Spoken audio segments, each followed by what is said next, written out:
Something we all adore. The one thing worth dying for. Nothing but pain, stuck in this game, searching for fortune and fame. Something we all adore. The one thing we dying for. Nothing but pain, stuck in this game, searching for fortune and fame.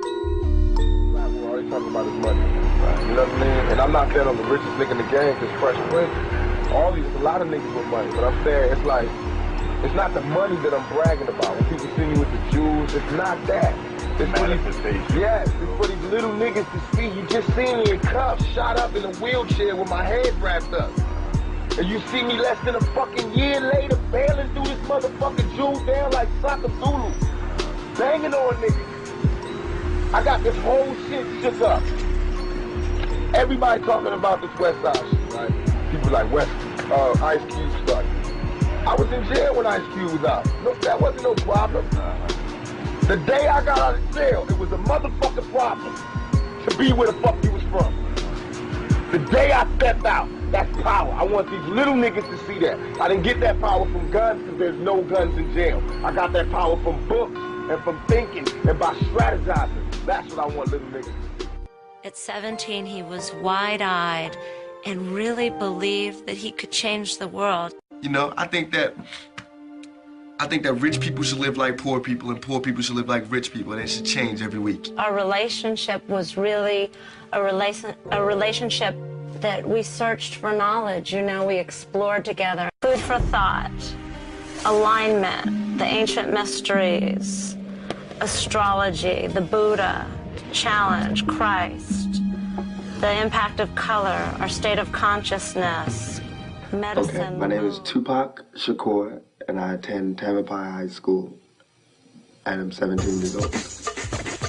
I chase girls and want the car and loud music, but I like to think of myself as really being socially aware. Kept my history a mystery, but now I see the American dream wasn't meant for me. Cause lady liberties and hypocrisy lies to me. Promise to freedom, education, equality. I think there should be a class on drugs.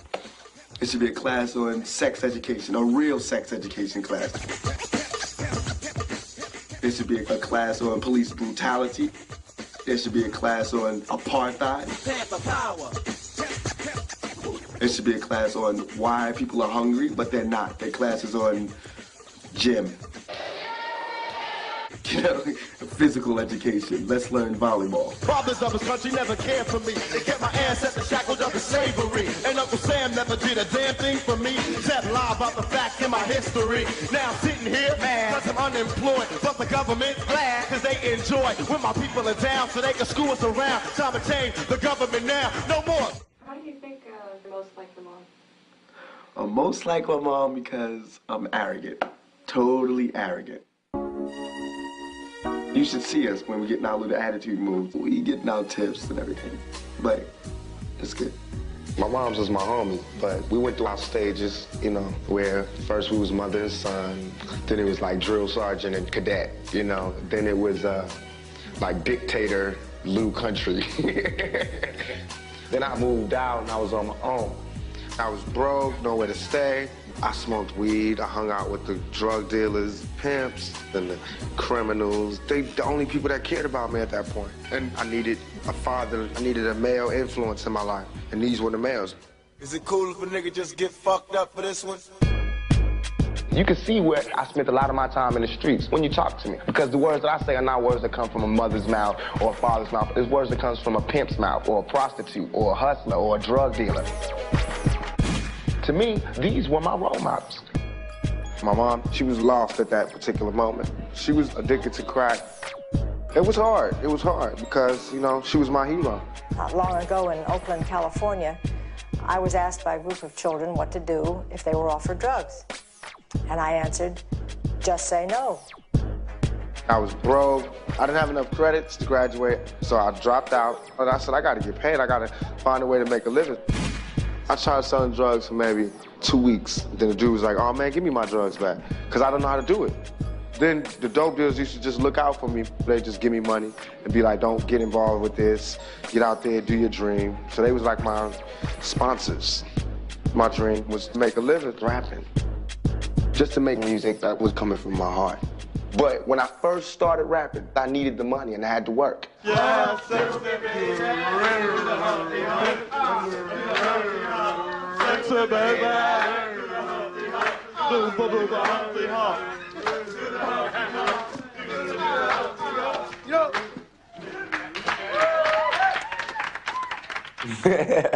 That was me. For me to get paid, I had to go out there in bikini briefs and hop on top of this dog. I was homeless at the time. That's what I had to do. You have to work from one point to go to another point. I admire the work ethic. Do the Humpty Hump, do the Humpty Hump. Do the Humpty Hump, just watch me do the Humpty Hump. Shock is responsible for all my success. I'm the original two-tone, big-nose, skinny rapper. Shock G. This lady named Layla introduced me to H. Gregory, who was managing Digital Underground. He was like, I'm gonna send you to Digital Underground. They're in the studio. You just rap for Shock G on the spot. If you like you, then I'll pick you up. Yeah, I just walked in, rap for him. He's like, okay, good, you're in. Boom, boom, boom, I'll see you later. And I just left, walked out of there like, dag. Shock was like, come on the road. You could be my roadie, you know what I'm saying? It ain't gonna be glamorous, but you'll be working, you'll be meeting people. I said, cool. Got off the road, he said, well, I'm gonna pay you this, and I'm gonna let you do same song. I did same song. Ever since then, it's been on. Tupac, go ahead and rock now this. I clown around when I hang around with the underground. Girls used to frown, say I'm down when I come around. Gas me, and when they pass me, they used to diss me, harass me. But now they ask me if they can kiss me. Get some fame, people change, wanna live their life high. Same song can't go wrong if I play the nice guy. Claiming fame must have changed now that we became strong. I remain still the Why same, too? cause it's the same song.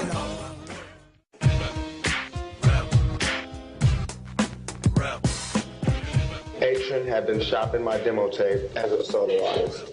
Then all of a sudden, Interscope got in touch with us, and I was told that Ted Fields, this millionaire, multi-millionaire, his daughter had heard my demo, and she liked it.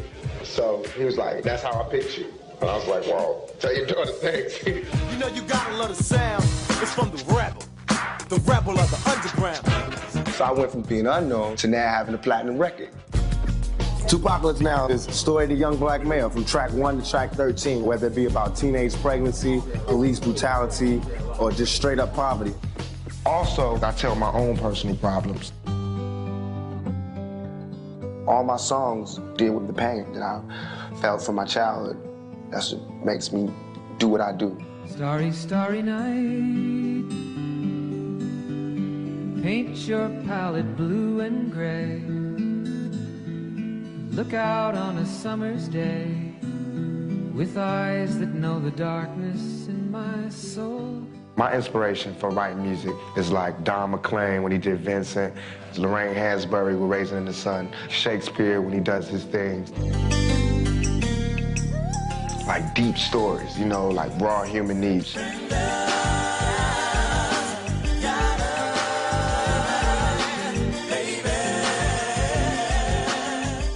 I just try to speak about things that affect me and about things that affect our community. Sometimes I'm the watcher, and sometimes I'm the participant, and sometimes it's just allegories or fables that have a moral or underlying theme, like the ghetto lifestyle. Brenda's belly's getting bigger, but no one seems to notice any change in her figure. She's 12 years old and she's having a baby, in love with the molester who's sexing her crazy. And your aunt also thinks that he'll be with her forever, and dreams of a world with the two of them are together, whatever.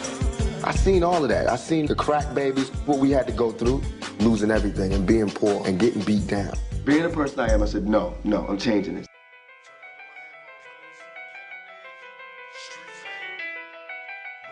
The person I'm going to talk about next is a person who's very dear to me. A person who's a second-generation revolutionary. So please help me in welcoming Brother Tupac Shakur. Yeah. First, I want to say peace to my mother. She's not here, but I got to give a peace out to her, because I wouldn't have been here if it wasn't for my mother. And I look in the front of this thing, and it says, start from within to rebuild our original greatness, right? Okay, well, that's what my mother did. You know what I'm saying? And I'm listening about freedom fighters and strugglers. Well, you got to understand that when it was in to have a gun and to be in the street, my mother gave that up to be in the house and wash the dishes, you know what I'm saying, and feed us and put the thoughts in our brains, you know what I'm saying? Because We didn't get any of that history from all of those soldiers that we lost. We got none of that. They all went to jail, if you can remember. They all went to penitentiaries. We didn't see none of that knowledge. If it was not for my mother who stayed home and didn't go out and do all that, then I wouldn't have had shit. Excuse my language. But I wouldn't have been nowhere. So what I want to do, hopefully, is I want to be, I want to be, I am Tupac Shakur. I have to be a reminder that we can't chill out. It ain't time to cool out and banquets and all that. It's still on. It's on just like it was on when you was young, and you want to say fuck that just like you said fuck that back then. So how come now that I'm 20 years old ready to start some shit up, everybody's telling me to calm down? You know, don't curse, go to school, go to college. Well, fuck that. You know, we had colleges for a while now. You know what I'm saying? And it's still Brendas out there, and niggas is still trapped. You know what I'm saying? And it gets me hurt.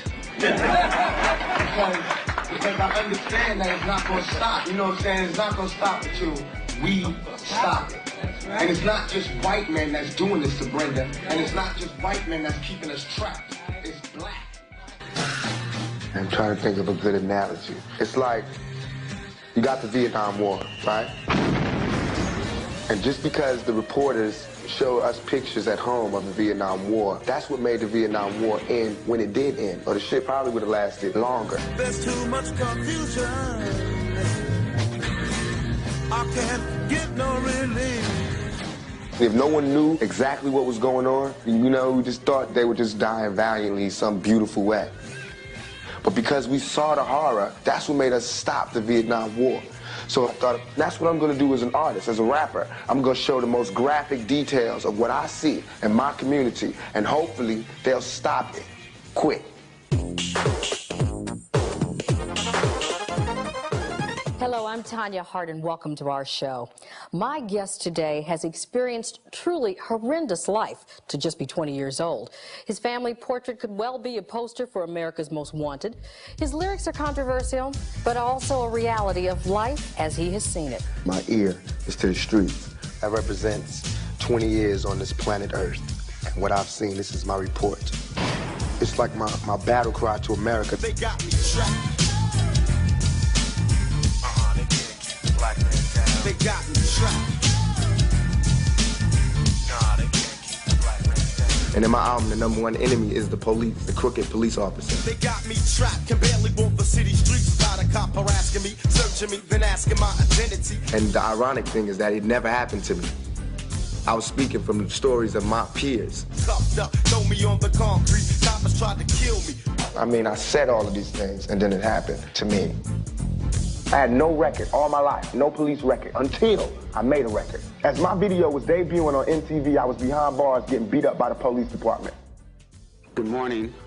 My name is John Burris, and I am here today with my client, Tupac Shakur, as well as other members of the Digital Underground rap group and some members of the Digital Underground rap group.